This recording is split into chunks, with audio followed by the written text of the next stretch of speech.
Je m'appelle Thomas et le soir où ma femme m'a annoncé qu'elle emmenait ma belle-fille passer Noël avec son ex-mari, elle a claqué la porte de la cuisine si fort que les vitres ont tremblé, elle a pointé un doigt au vernis rouge vers moi et a dit aussi clairement que le son d'une cloche d'église, Léa a besoin de son vrai père, si ça ne te plaît pas, divorce. Je n'ai pas discuté, j'ai essuyé la sueur de mes mains, ouvert mon vieux PC portable sur la table de la cuisine et j'ai finalement accepté cette mutation au Japon que je refusais depuis des années, et une semaine plus tard, elle est venue hurler sur mon perron, frappant à la porte comme si elle était toujours propriétaire des lieux, car à l'époque, elle pensait vraiment que tout lui appartenait. Tout n'a pas commencé par des cris, cela a débuté comme un mardi gris et ordinaire à Besançon, avec les saleuses sur les routes et les gens recroquevillés dans leurs manteaux essayant juste de finir une autre journée de travail de décembre. J'avais fait une journée complète à l'usine, était resté tard pour calmer un moteur qui ne cessait de vrombir, et j'étais passé au Super U pour prendre du lait et un poulet rôti. Quand je suis entré dans la maison, ça sentait la cannelle et le sapin, le petit arbre artificiel dans le coin était déjà allumé, ses lumières colorées clignotant à la fenêtre du salon, c'était la touche de Léa, elle avait 10 ans et aimait Noël comme si c'était un travail à temps plein. Elle est arrivée en glissant dans le couloir en chaussettes en demandant au papa Thomas, « Tu as réparé le toit de la maison de poupée ?» et j'ai soulevé la petite maison en bois sur laquelle je travaillais au sous-sol. Valérie l'avait trouvée abîmée dans une brocante et j'avais passé 3 soirées à la poncer et à la recoller après le travail. Et c'est un peu, ai-je dit, et Léa s'est appuyée sur le petit toit rose à 2 mains, il n'a pas bougé. J'avais dit à maman que tu pourrais le réparer, dit-elle fièrement, tu répares toujours tout. J'aimerais que ce soit vrai, ai-je pensé. Dans la cuisine, Valérie se tenait devant la cuisinière, me tournant le dos, remuant une casserole de sauce, ses épaules étaient tendues et j'avais appris au fil des ans qu'on pouvait lire son humeur rien qu'à la hauteur de ses épaules. Salut, ai-je dit en mettant le lait au frigo, on a eu la prime de Noël aujourd'hui, ce n'est pas énorme mais ça couvrira le vélo et un peu plus. Elle n'a pas levé les yeux et a dit il faut qu'on parle, ces 4 mots ne présagent jamais rien de bon. D'accord, ai-je dit prudemment, à propos de quoi? Elle a éteint le brûleur, posé la cuillère et m'a fait face, elle portait un joli chemisier et son rouge à lèvres était encore parfait après le travail, il m'a semblé qu'elle s'était habillée davantage pour quelqu'un d'autre que pour une soirée à la maison. J'ai parlé à Eric, a-t-elle dit, Eric, son ex-mari, l'homme qui manquait les anniversaires et les réunions parents-prof mais qui avait toujours une excuse. À propos de quoi, ai-je demandé, bien que mon estomac ait déjà commencé à se nouer. À propos de Noël, a-t-elle dit comme si cela devait être évident, il nous a invités au chalet cette année, il veut rattraper le temps perdu avec Léa, elle a besoin de son vrai père dans sa vie. Thomas, Valérie, nous avons déjà des projets, ai-je dit, la messe de minuit, le dîner à la paroisse, tes parents. Elle m'a coupé la parole d'un petit geste de la main, nous avons des habitudes, a-t-elle dit, pas des projets, toi et tes repas de paroisse sur des chaises pliantes, Léa mérite un vrai Noël avec un grand chalet, un vrai sapin et son vrai papa. Elle a appuyé sur ce mot comme avec un marteau. J'ai laissé ça pénétrer une seconde, je pensais faire partie de tout ça, ai-je dit, c'est moi qui suis là, c'est moi qui lui lis des histoires, qui l'emmène chez le dentiste, qui vais la chercher à l'école. Sa bouche s'est tordue, tu es le beau-père, a-t-elle dit sèchement, ne ramène pas tout à toi, tu savais ce que tu signais, Eric est son père biologique, elle a besoin de ce lien, peut-être que si tu n'étais pas si simple d'esprit, tu comprendrais. Quelque chose de petit et silencieux s'est brisé dans ma poitrine, pas un claquement dramatique, plus comme une vieille planche qui cède finalement. Et où est ma place là-dedans, ai-je demandé. Elle a haussé les épaules, tu n'en as pas cette fois, nous partons au chalet pour une semaine, nous partons le 23, si tu ne peux pas supporter ça, tu n'as qu'à demander le divorce ou je le ferai. Elle a dit cela comme si elle lisait une réplique d'un scénario qu'elle avait répété tout l'après-midi. Depuis le salon, Léa a appelé maman, on regarde le film de Noël ce soir? Valérie n'a pas répondu, ses yeux restaient fixés sur moi, attendant une réaction. Je lui en avais donné beaucoup au fil des ans, suppliant, argumentant, m'expliquant comme un adolescent pris en faute, mais cette fois je suis juste resté là. J'ai pensé à l'email de Tokyo marqué d'un drapeau dans ma boîte de réception, offre finale, superviseur de maintenance de l'usine, Japon. Je les avais refusés 3 fois parce que Valérie ne voulait pas quitter la région ou son salon de coiffure ou la maison de ses parents à 10 minutes. J'ai pensé à mon père qui avait travaillé 35 ans à la même usine et qui me disait, ne laisse personne te traiter comme si tu avais juste de la chance d'être dans la pièce. Je vois, ai-je dit, ma voix semblait plus calme que je ne me sentais. Quand l'as-tu dit à Léa? Hier, a-t-elle dit, elle est excitée, elle veut voir la neige au chalet, Eric vient nous chercher. Bien sûr qu'il venait. D'accord, ai-je dit, je ne me mettrai pas en travers de votre chemin.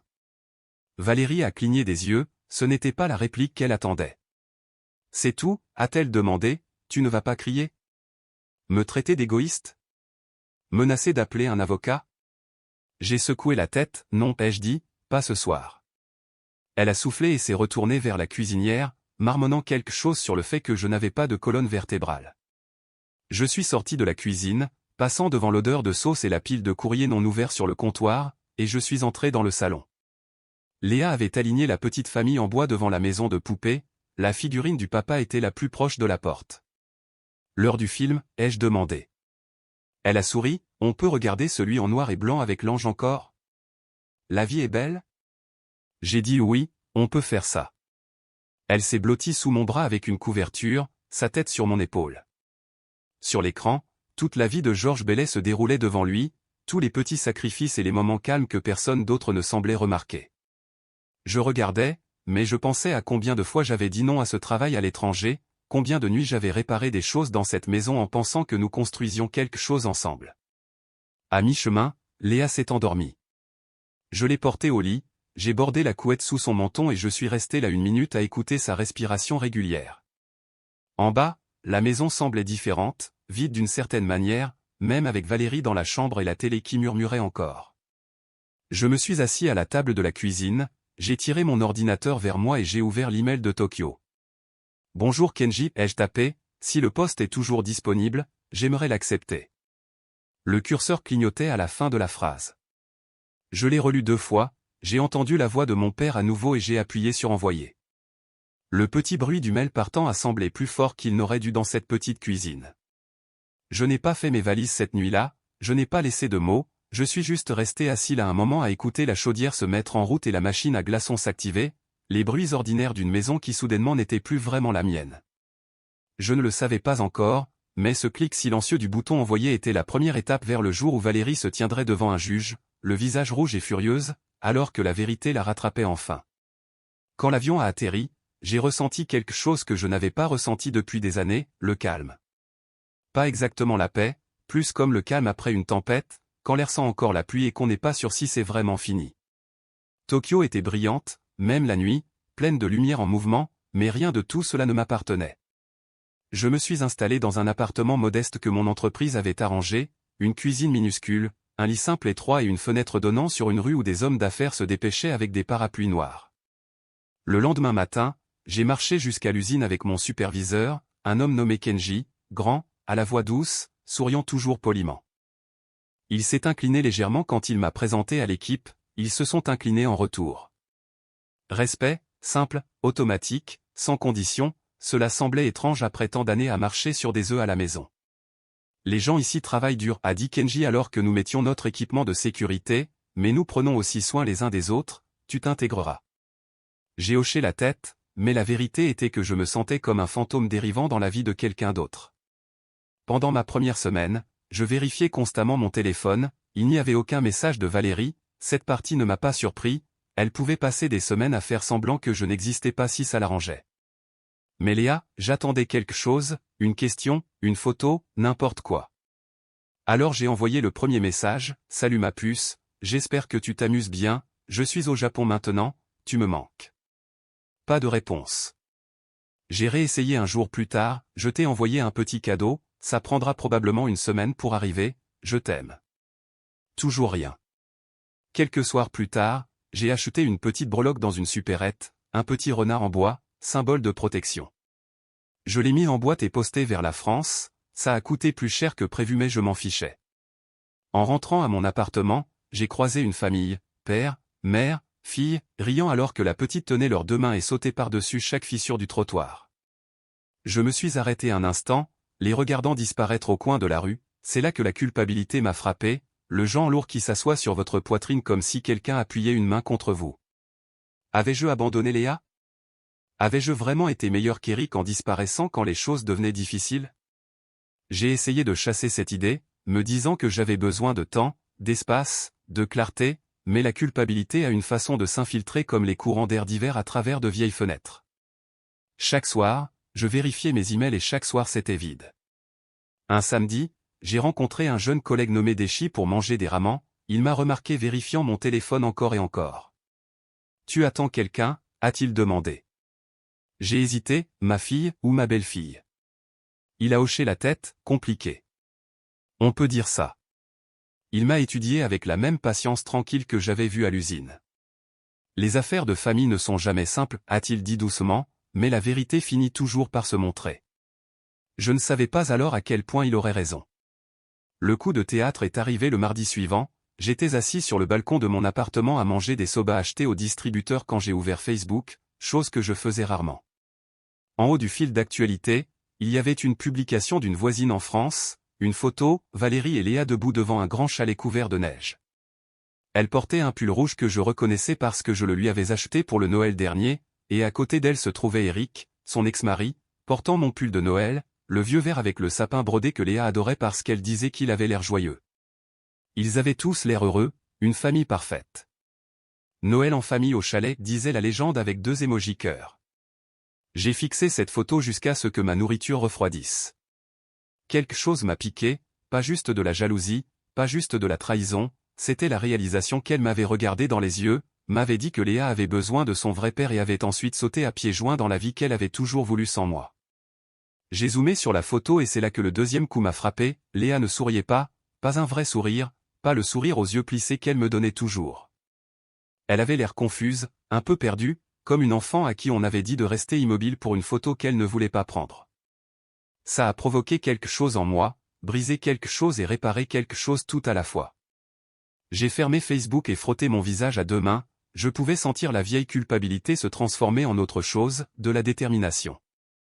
Mais le pire était encore à venir. 2 jours plus tard, j'étais dans la salle de pause quand Déchi est entré tenant son téléphone. Thomas, a-t-il dit avec hésitation, ton nom de famille est bien Alverson? Oui, ai-je dit lentement.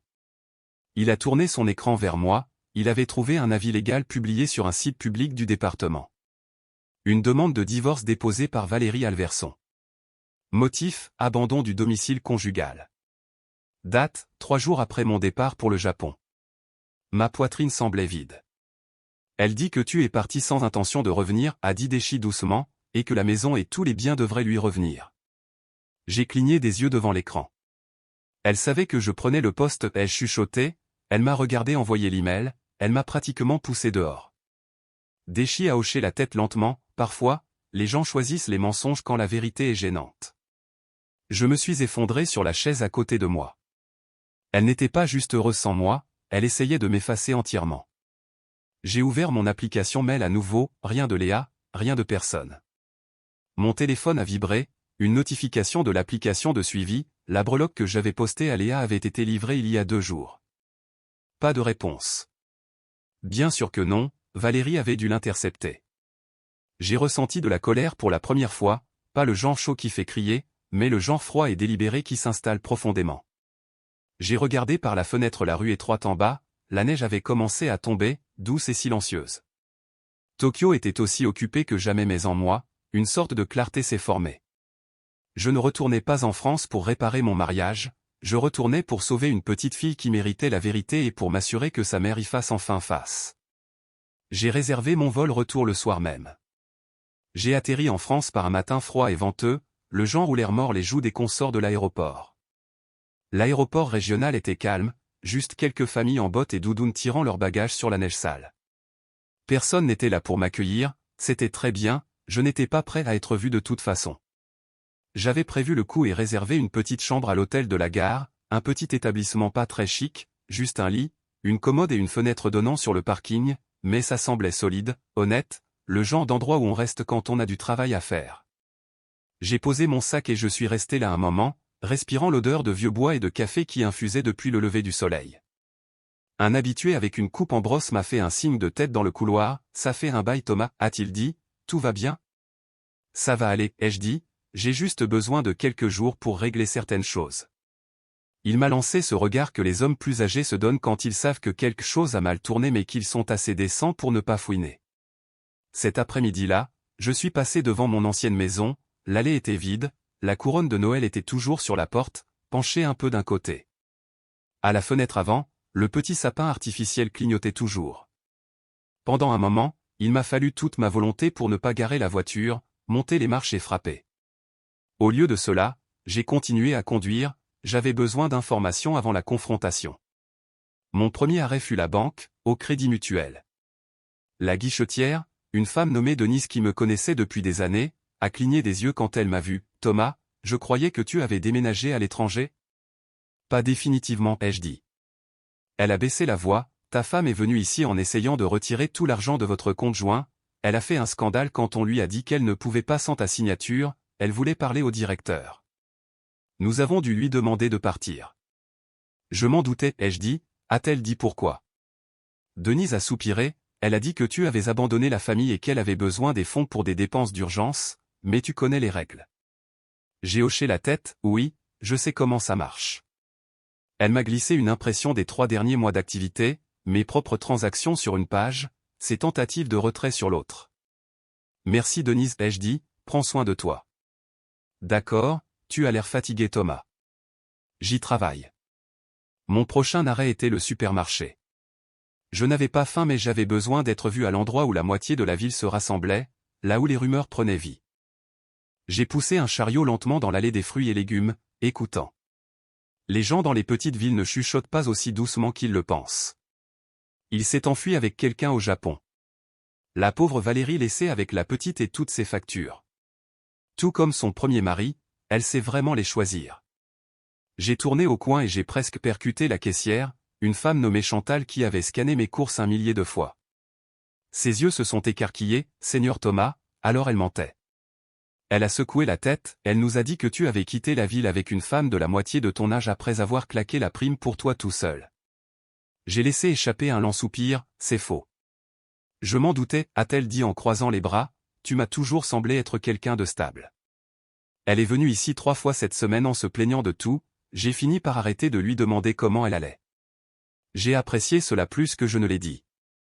Merci Chantal, elle va faire une crise quand elle réalisera que tu es de retour. Sois prudent, a-t-elle ajouté.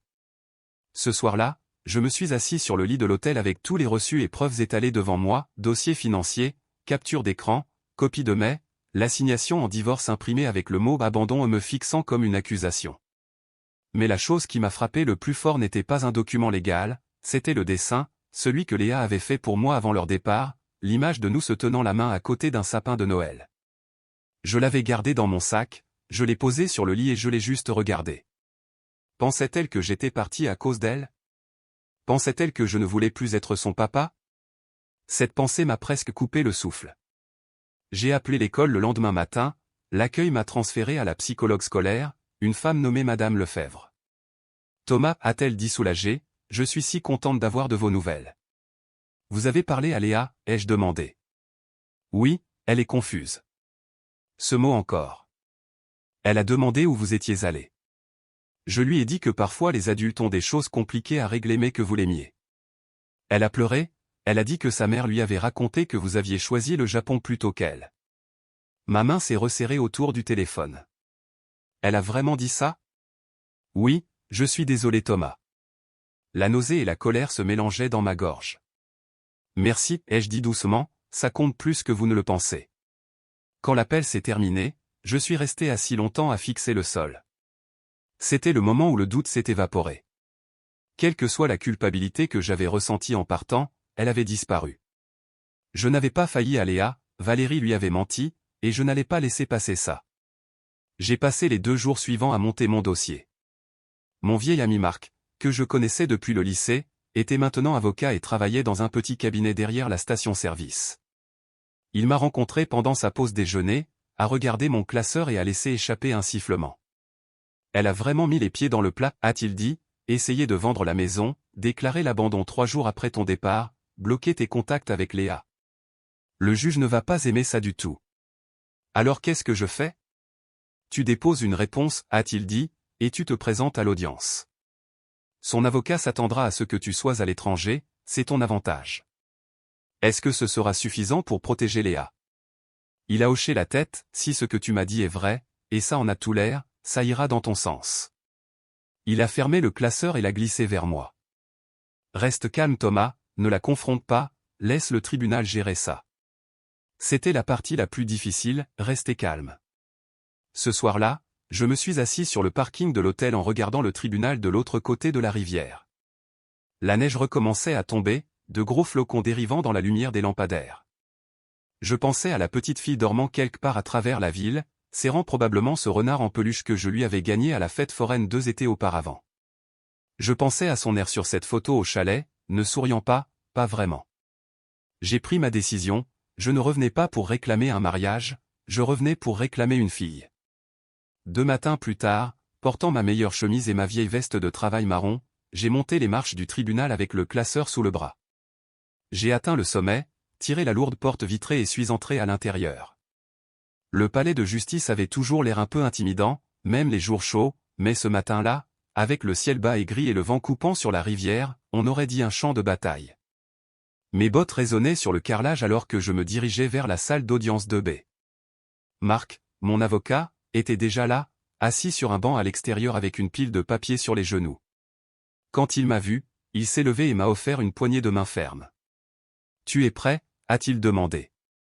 Aussi prêt que je ne le serai jamais. Il a hoché la tête en ajustant sa cravate. « Valérie n'est pas encore là, elle pense probablement que tu es toujours au Japon, ça jouera en notre faveur. » Nous sommes entrés dans la salle d'audience, le chauffage était trop fort et les vieux radiateurs sifflaient dans les coins. Quelques personnes étaient assises sur les bancs, le mélange habituel de locaux traitant d'amendes, de gardes d'enfants et de conflits de propriété. Les tribunaux de province ne sont jamais vides. J'ai pris place à la table des défendeurs. La juge n'était pas encore arrivée, Valérie non plus. Pendant un instant, je me suis laissé respirer, mes mains reposaient sur le classeur, mes preuves, ma vérité. Il semblait plus lourd qu'il n'en avait l'air. La porte s'est ouverte derrière moi, des talons ont claqué sur le sol. Valérie est entrée portant un long manteau de laine rouge avec un col en fausse fourrure et des bottes qui avaient l'air neuves, probablement un cadeau de Noël qu'elle s'était fait à elle-même. Ses cheveux étaient bouclés, maquillage parfait, lèvres brillantes comme un signal d'avertissement. Juste derrière elle se trouvait son avocat, un jeune type dans un costume cher avec un sourire suffisant collé sur le visage. Valérie a scanné la salle avec une confiance décontractée jusqu'à ce que ses yeux se posent sur moi. Elle s'est figée. Ce n'était qu'une seconde mais j'ai vu tout ce dont j'avais besoin à ce moment-là, choc, irritation et un éclair de panique qu'elle a essayé d'étouffer sous un sourire crispé. Eh bien, a-t-elle dit assez fort pour que les gens autour de nous entendent, regardez qui a finalement décidé de se montrer. Je n'ai pas répondu, je n'en avais pas besoin. Marc s'est penché vers moi, ne mords pas à l'hameçon, laisse-la parler. La juge est entrée, une femme sévère aux cheveux gris acier et aux lunettes perchées bas sur son nez. Tout le monde s'est levé. Quand nous nous sommes rassis, elle a feuilleté un dossier, affaire numéro 24 à 1781, Alverson contre Alverson. Divorce et garde d'enfants. Ses yeux sont passés d'une table à l'autre, monsieur Alverson, je ne vous attendais pas. La demande de la plaignante affirmait que vous aviez quitté le pays indéfiniment. Valérie a croisé les mains d'un air pincé, votre honneur, c'est ce que je croyais, il a abandonné la famille. Marc s'est levé, objection, votre honneur. Mon client n'a abandonné personne. La juge a levé la main, nous y viendrons. Puis elle m'a regardé, monsieur Alverson, puisque vous êtes présent, le tribunal va entendre votre version. L'avocat de Valérie est intervenu, votre honneur, la plaignante maintient que. Mais la juge l'a coupé, pas encore maître Langford. Asseyez-vous. Il s'est assis. La juge s'est tournée vers moi à nouveau, monsieur Alverson, procédez. Je me suis levé, mes paumes transpiraient mais ma voix est restée stable. J'ai quitté le pays parce que ma femme m'a dit qu'elle et Léa passaient Noël avec son ex-mari, ai-je dit, elle m'a dit que Léa avait besoin de son vrai père et que si je n'étais pas content, je pouvais demander le divorce. Un murmure s'est répandu dans la salle. J'ai continué, j'ai accepté une mutation au Japon après l'avoir refusée plusieurs fois pour le bien de cette famille. J'ai envoyé des messages et des cadeaux à Léa, rien ne lui est parvenu, j'ai découvert plus tard qu'ils avaient été bloqués ou interceptés. J'ai ouvert le classeur et fait glisser une pile de mails imprimés sur la table. Ce sont des horodatages et des confirmations de suivi. Et ceci, ai-je ajouté une autre série de papiers, ce sont les tentatives de la plaignante de retirer tous les fonds de notre compte joint et de vendre le domicile conjugal sans ma signature. Le visage de Valérie a rougi, ce n'est pas comme ça que ça s'est passé, a-t-elle bafouillé. Madame Alverson, a dit la juge sèchement, vous aurez votre tour. Marc m'a tendu un autre document, je l'ai passé devant. Et ceci est la demande de divorce, ai-je dit, soumise 3 jours après mon départ, prétextant l'abandon. La juge a étudié les papiers avec une moue désapprobatrice. J'ai reculé, votre honneur, je n'ai pas abandonné ma famille, j'ai été poussé dehors et ensuite remplacé. Valérie a tapé des mains sur la table, oh s'il vous plaît. Il ment. Il est parti avec une femme au Japon. Demandez à n'importe qui. La juge a semblé légèrement amusée, vraiment? Avant que l'avocat de Valérie ne puisse l'arrêter, elle a dit, oui. Demandez aux gens du supermarché, ils savent. C'était l'ouverture que Marc attendait. C'est drôle que vous disiez ça, a-t-il dit en se levant, votre honneur, nous avons un témoin assis au fond. Tout le monde s'est retourné alors que Chantal, la caissière, se levait en serrant son sac à main. La juge a hoché la tête, madame, avancez. Chantal s'est approchée, s'est raclé la gorge et a dit simplement, votre honneur, je connais Thomas et Valérie depuis des années. Valérie a raconté à tout le monde que Thomas s'était enfui avec une jeune femme et l'avait laissé avec toutes les factures, mais ça n'a jamais semblé juste à mes yeux. Et bon, le voir ici prouve qu'elle ne disait pas la vérité. Un hoquet silencieux a parcouru les bancs. La mâchoire de Valérie s'est contractée. Elle ne sait rien, a-t-elle claqué, mais le mal était fait. La juge s'est reculée, les mains jointes. Madame Alverson, vous avez demandé le divorce pour abandon 3 jours après le départ de votre mari pour une mutation professionnelle documentée. Vous avez tenté de liquider des actifs sans l'autorisation appropriée. Vous avez bloqué les communications entre l'enfant et son beau-père, qu'elle considère clairement comme une figure parentale. Comprenez-vous la gravité de la situation? Valérie a ouvert la bouche mais rien n'est sorti. La juge a continué, sur la base des preuves, le tribunal constate un schéma de malhonnêteté et de manipulation. L'avocat de Valérie a essayé de sauver les meubles, votre honneur, sûrement nous pouvons. Non, a dit la juge, nous ne pouvons pas. Elle a signé un document d'un trait net de son stylo. Ma décision est la suivante, l'autorité parentale et la garde temporaire sont confiées à monsieur Alverson. Il est ordonné à madame Alverson de cesser toute tentative de vente de la propriété. La mauvaise conduite financière sera examinée par un auditeur. Une enquête sociale sera diligentée pour déterminer l'intérêt supérieur de l'enfant. Et madame Alverson remboursera tous les fonds retirés indûment.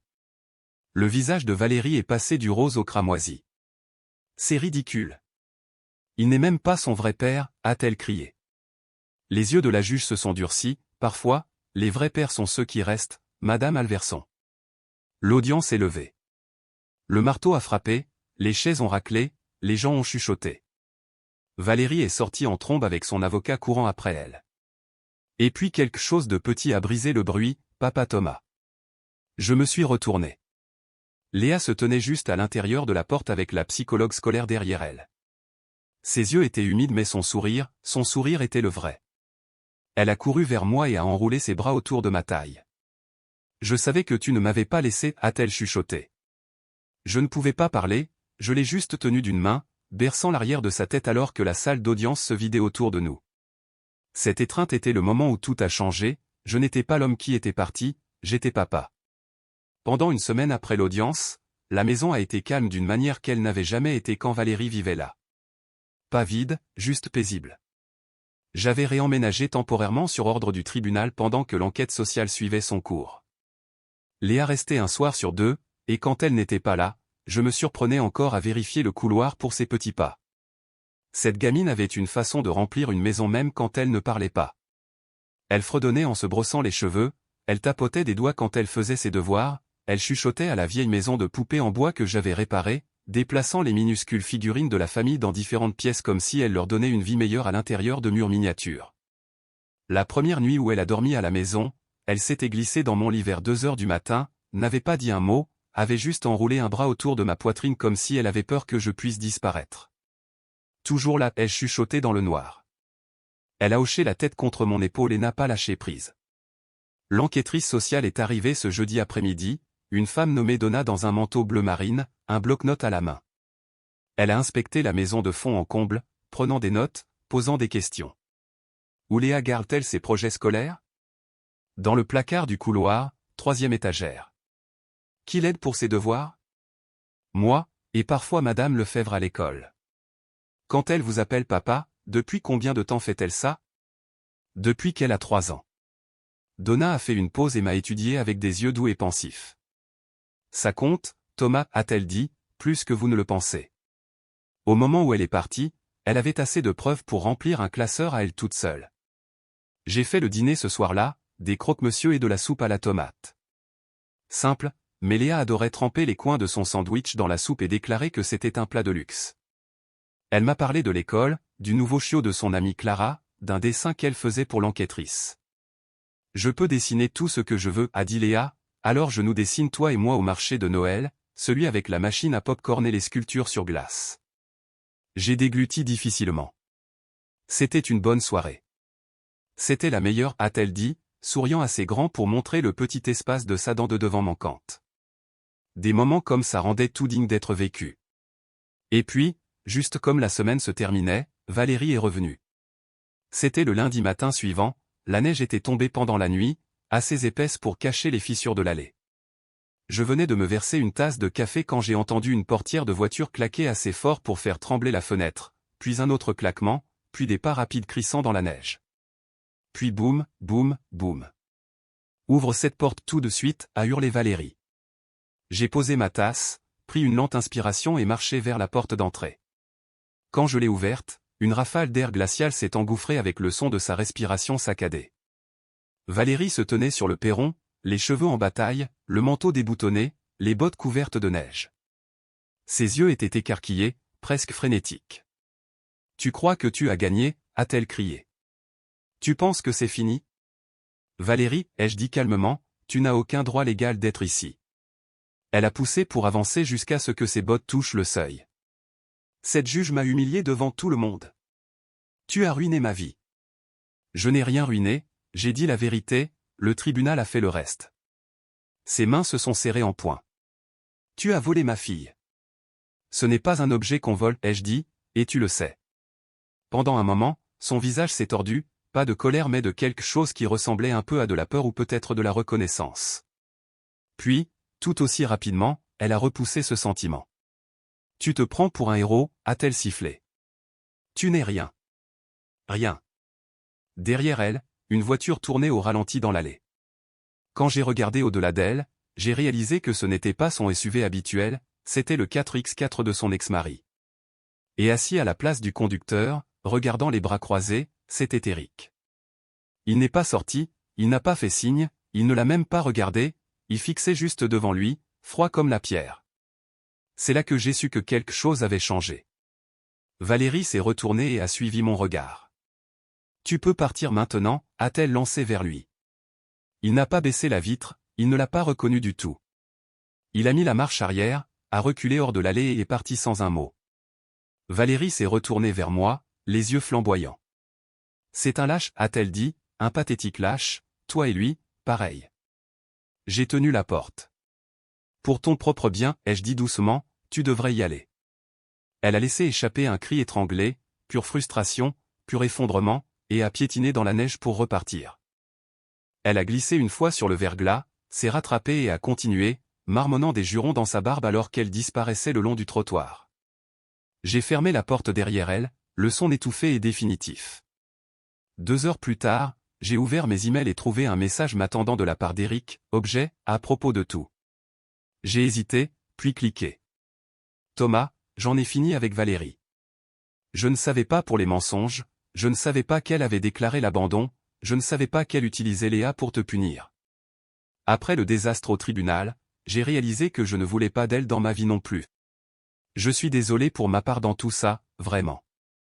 Pour ce que ça vaut, tu es le seul vrai père que Léa ait jamais eu. J'ai laissé échapper un long soupir. Pas de pardon, pas d'amitié, mais une vérité inattendue venant d'un endroit inattendu. Ce soir-là, alors que le soleil se couchait dans une douce lumière orange à travers le salon, Léa a grimpé sur le canapé avec quelque chose derrière son dos. Je t'ai fait quelque chose, a-t-elle dit. J'ai souri, ah oui? Qu'est-ce que c'est? Elle a sorti une petite figurine en bois, une de l'ancienne famille de la maison de poupées, le petit papa en bois, seulement maintenant elle avait peint la chemise en marron comme ma veste de travail, peint de petites touches de gris dans les cheveux et sur la base, avec une écriture carrée d'enfant de 10 ans, elle avait écrit « Papa ». Elle l'a placé dans ma main.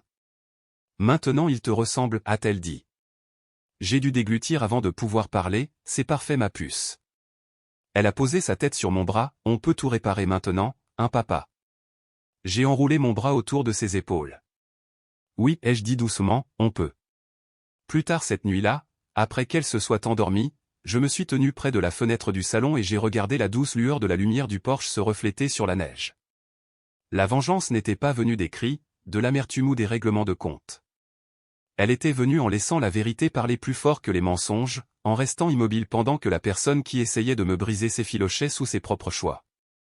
En se montrant calme, stable, honnête quand ça comptait le plus. Et en choisissant Léa à chaque fois. Si jamais vous avez été mis de côté, qu'on vous a menti ou dit que vous n'étiez pas réel pour les gens que vous aimiez, vous n'êtes pas seul.